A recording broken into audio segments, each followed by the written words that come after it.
Center Board, members of the Project Steering Committee, and Project Management Team, ladies and gentlemen. Good afternoon, and thank you for the time spent in joining us here in Legon for this significant ceremony this afternoon. Development is often a painstaking process that takes time to achieve. It is, however, gratifying that at the end of that process, together we harvest the fruits of our collective efforts. The University of Ghana Medical Center project reflects another major milestone by our country in our quest for quality health service delivery and making it available to our people. The completion of the first phase of this project is a dream come true. Today, the University of Ghana, and for that matter, our brothers and sisters within the catchment area of Legon and beyond, and I dare say, even beyond our national borders, will have access to a first-class, ultra-modern, 617-bed medical facility.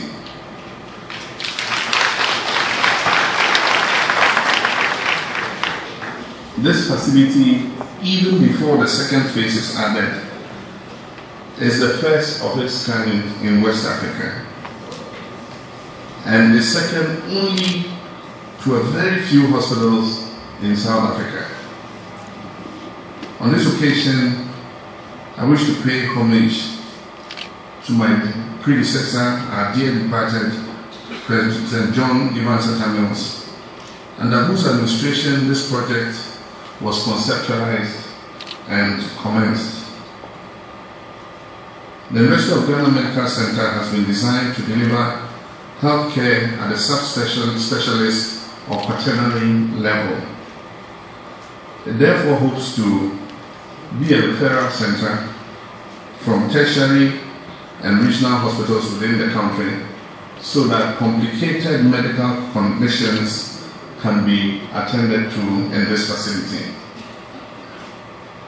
It also has provision for walk-in patients who are desirous of having specialist consultations or to see consultants. Some of the specialized services to be delivered by the hospital are gastroenterology, trauma and orthopedics, urology, ophthalmology. Ophthalmology, that means specialized eye care. So when you hear the OG, you don't get confused. Ear, nose and throat. Cardiology, that means the heart, everything to do with the heart and the arteries. Dermatology, it refers to the skin, everything to do with the skin. Accident and emergency services. Neurology is the brain, anything to do with the brain. And interventional radiology, that is treatment for cancers and things like that. And then also pain management. So these are some of the major specialized areas the hospital is going to be delivering service in. Initially, our intention was to move the University of Ghana Medical School, the teaching hospital, from Kolebu and move it to this center. Unfortunately, some logistical constraints and other considerations makes this not an immediately feasible prospect. And so, in the meantime, highly specialized training and part of the University of Ghana Medical School training and specialist services will take place in this hospital, but a part of it will remain at Kolebu. This will create a symbiotic relationship between Kolebu and this center. If we moved all the specialists and teachers from Kolebu and brought them here, we will also affect that hospital as a specialist hospital. And that's why the decision has been taken to maintain the two facilities for medical training. And the government agreed with Professor Aite and his team and others, and I believe that's what we're going to do. In addition to these specialist services, there's a medical training and simulation center which will operate as a national facility for the training of health professionals. This, I dare say, will make the University of Ghana Medical Center one of the best centers of excellence for medical training on the whole of the African continent. The Simulation Center is equipped with the most modern, up-to-date medical gadgets capable of stimulating various disease conditions to enable our health professionals to have a comprehensive hands-on training experience on how to manage such conditions. This inaugural ceremony marks the end of the first phase of the construction of the University of Ghana Medical Center in line with the financing received from Bank Hapoalim of Israel. Part of the financing for this hospital has included training of technicians and staff on how to run this hospital and fully utilize the equipment that has been installed. Indeed, this is one of the first medical facilities I've seen where comprehensive training is given to the staff who are going to manage the hospital on how to fully run the hospital and utilize the equipment. A good part of this training has been in Israel, working in similar hospitals. The operational phase, as part of phase 2, will involve securing approval in the 2017 budget for salaries of staff, administrative and clinical services, consumables, and utilities such as security, water, electricity, and waste management. And it also includes the additional financing that was mentioned earlier, about $42 million. I'm sure, well, we're still finding the money there. Incoming president will have to look for that money. I'm assured that the incoming President Adodanko Akufo-Addo, will pay personal interest and continue the work done here to make this project fully operational in the shortest possible time.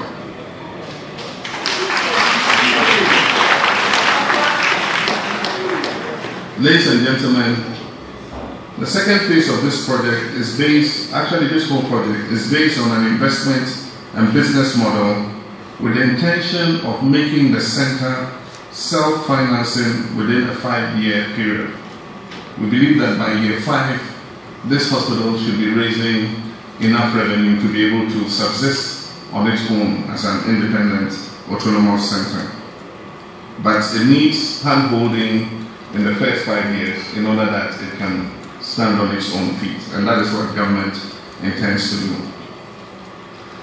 The additional facilities and services here include neuro and cardiothoracic surgeries, nephrology, commercial, morgue, psychiatry, rehabilitation, cancer management. It has a medical hotel. There's a hotel in this complex. And so you can live in the hotel and consult your specialist as and when until you are well enough to go back home. And it also has assisted reproductive technology. And so for couples who are looking for childbirth and all that, this will be a center where you probably can come and walk away with your baby. The facility also has a helipad that allows emergency cases to be airlifted directly to the center. And so if you are brought on an air ambulance, you can be transferred into a helicopter in case you have a very traumatic case and brought directly to the center by helicopter without having to go by ambulance. I have no doubt in my mind that the impact of this ultra-modern facility on healthcare delivery and the training of health professionals in this country is going to be enormous.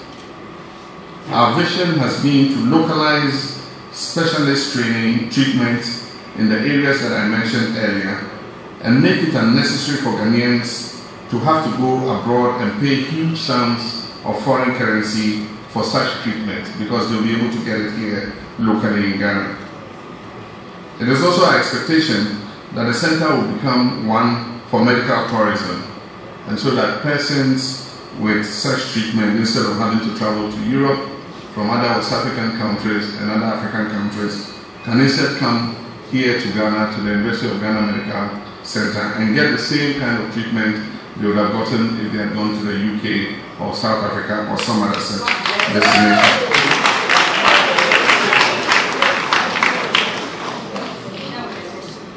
With the first-class working facilities in this center, I'm convinced that the perennial problem of brain drain in Ghana and West Africa will also be minimized.